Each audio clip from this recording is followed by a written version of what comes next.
నమస్తే అండి, నా పేరు బివి రమ, జెడ్పీహెచ్ఎస్ పర్వతగిరి. నేను ఈరోజు 10th బయాలజీలో మానవ శ్వాస వ్యవస్థ అనేటటువంటి పాఠం గురించి చెప్పబోతున్నాను.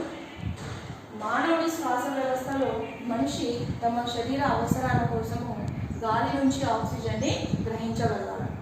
సో అది ఈ గాలి నుంచి ఆక్సిజన్ గ్రహించగలిగేటటువంటి ఒక వ్యవస్థ మానవులో ఉంటుంది. దాన్నే మనము శ్వాస వ్యవస్థ అని అంటాము. ఈ శ్వాస వ్యవస్థలో శ్వాసక్రియ అనేది ఉచ్ఛ్వాస నిశ్వాస అనేటటువంటి ప్రక్రియలో జరుగుతుంది. ఉచ్ఛ్వాసలో గాలి ఆక్సిజన్ తీసుకోవడము, నిశ్వాసలో కార్బన్ డైఆక్సైడ్ని విసర్జించడం అనేటటువంటి ప్రక్రియ జరుగుతుంది. మనము శ్వాస వ్యవస్థలో చూసినట్లయితే ఆ అవయవాలు వాటి యొక్క పనితీరు గురించి మనం ఈరోజు క్లుప్తంగా నేర్చుకుందాము. శ్వాస వ్యవస్థలో మొదటిగా దేనితో ప్రారంభం అవుతుంది అంటే నాసికా రంధ్రాలతో ప్రారంభం అవ్వడం జరుగుతుంది. ఈ నాసికా రంధ్రాలలో వాయువుల యొక్క ప్రసరణ అనేది జరుగుతుంది. అంటే గాలి లోపలికి రావడం కానీ గాలి బయటికి పోవడం కానీ ఈ నాసికా రంధ్రాల ద్వారానే జరుగుతుంది. నాసికా రంధ్రాలు అనేవి నాసికా కుహరంలోకి తెరుచుకోవడం అనేది జరుగుతుంది. ఈ నాసికా కుహరంలోకి వచ్చేసరికి తేమ కలిగినటువంటి ఒక పొర ఉంటుంది. దానితో పాటు కొన్ని రోమాలు కూడా నాసికా కుహరంలో ఉండడం జరుగుతుంది. ఈ మనం పీల్చుకునేటటువంటి గాలిలో దుమ్ము ధూళి రేణువులు అనేవి రావడం జరుగుతుంది. ఆ దుమ్ము ధూళి రేణువులను ఈ తేమ కలిగినటువంటి పొర దానితో పాటు కొన్ని రోమాలు వాటికి అంటుకోవడం అనేది జరుగుతుంది. గాలి నాసికా కుహరంలోకి రాగానే దాని యొక్క ఉష్ణోగ్రతను మన శరీర యొక్క ఉష్ణోగ్రతకు సమానం చేయడం అనేది జరుగుతుంది. నాసికా కుహరంలో గాలి ప్రవేశించగానే గాలిలో ఉండేటటువంటి తేమ దాంతోపాటు నాసికా కుహరంలో ఉండేటటువంటి తేమతో కలిసిపోయి గాలిలో తేమ శాతం అనేది ఎక్కువగా అవడం జరుగుతుంది. నెక్స్ట్ వచ్చేసరికి గ్రసని. ఈ గ్రసని వాయువులను వెచ్చగా చేయడము, దాంతోపాటు వాయువులలో తేమను నింపడము అనేది ఇక్కడ జరుగుతుందన్నమాట గ్రసనిలో.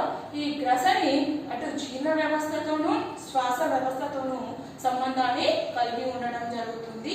అది ఎలా అంటే గ్రసని వాయునాళం యొక్క పైభాగంలో ఒక కండరయుతమైనటువంటి పొర ఉంటుంది. దాన్నే మనము ఎపిగ్లాటిస్ అని అంటున్నాము.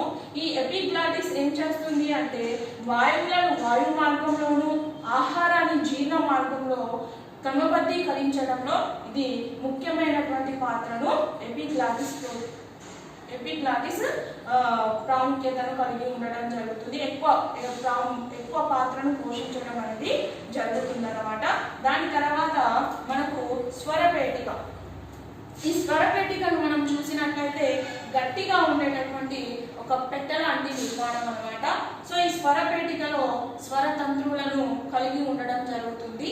మనం ఊపిరితిత్తుల నుంచి గాలి నిశ్వాస రూపంలో బయటికి పోతున్నప్పుడు ఆ స్వరపేటికల గుండా ఈ గాలి అనేది బయటికి పోతున్నప్పుడు స్వరతంత్రులను కంపింప చేయడం జరుగుతుంది. ఎప్పుడైతే స్వరతంత్రులు కంపనాన్ని కలిగి ఉంటాయో అప్పుడు మనం మాట్లాడటం కానీ పాటలు పాడటం కానీ జరుగుతూ ఉంటుందన్నమాట. నెక్స్ట్ ఈ వాయునాళాన్ని చూసినట్లయితే మనకు ఇది ఒక మృదులాస్థితో తయారు చేయబడినటువంటి సి ఆకారంలో ఉండేటటువంటి రింగ్.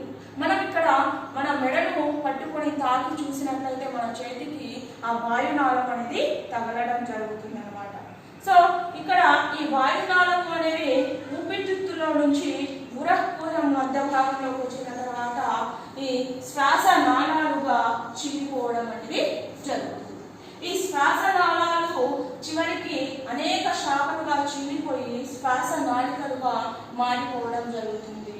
ఇక్కడ వాయునాళము, శ్వాసనాళాలు, శ్వాస నాళికలు, దాంతోపాటు వాయు గోణువులు ఇవన్నీ కలిస్తేనే మన యొక్క ఊపిరితిత్తు. చివరికి వచ్చేసరికి వాయు గోణువులు. ఈ వాయు గోణువులు అనేవి ఎలా ఉంటాయి అంటే ఒక ద్రాక్ష ఆకారంలో గుత్తులుగా ఉండడం జరుగుతుంది. ఈ వాయు గోణుల యొక్క గోడలలో రక్తకేశ నాళికలు అనేవి ఎక్కువగా ఉండడం వల్ల ఇక్కడ ఆక్సిజన్ రక్తంలోకి పోవడము, అదేవిధంగా కార్బన్ డైఆక్సైడ్ వాయు గోణులోకి రావడం అనేది, అంటే ఇక్కడ వాయు మార్పిడి అనేది వాయుకోశ గోణులలో జరుగుతూ ఉంటుంది. నెక్స్ట్ ఊపిరితిత్తులు చూసినట్లయితే మానవుని యొక్క శరీరంలో ఒక జత ఊపిరితిత్తులు ఉండడం జరుగుతుంది. ఈ రెండు ఊపిరితిత్తులు ఒకే విధంగా ఉండవు.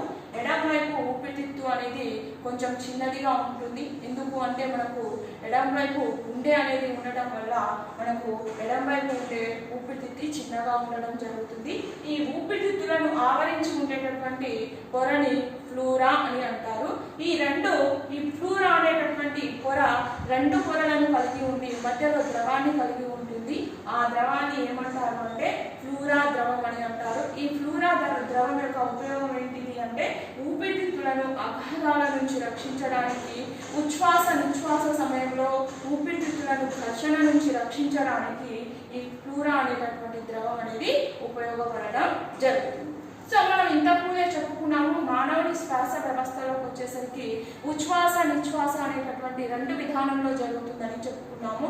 ఆ రెండు విధానాలలో ఇక్కడ మనకు ఉదర కుహరానికి మధ్యలో ఒక ఉదర వితనం అనేది ఉండడం జరుగుతుంది. ఆ ఉదర వితనం వల్ల మన శరీరంలో ఉచ్ఛ్వాస నిశ్వాసలు అనేవి జరుగుతూ ఉంటాయి.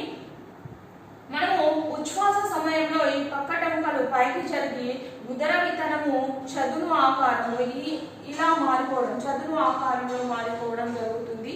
అప్పుడు ఇక్కడ ఊపిరితిత్తులలో ఘన పరిమాణము అనేది పెరిగి గాలి యొక్క పీడనం తగ్గి బయట నుంచి గాలి అనేది లోపలికి రావడం అనేది జరుగుతుంది.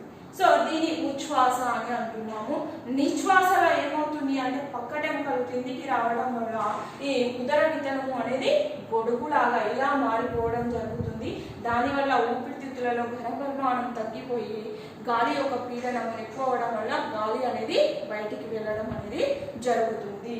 సో దీని నిశ్వాస అని అంటారు. సో ఈ విధంగా మానవుని యొక్క శ్వాస వ్యవస్థలో శ్వాసక్రియ అనేది జరుగుతూ ఉంటుంది.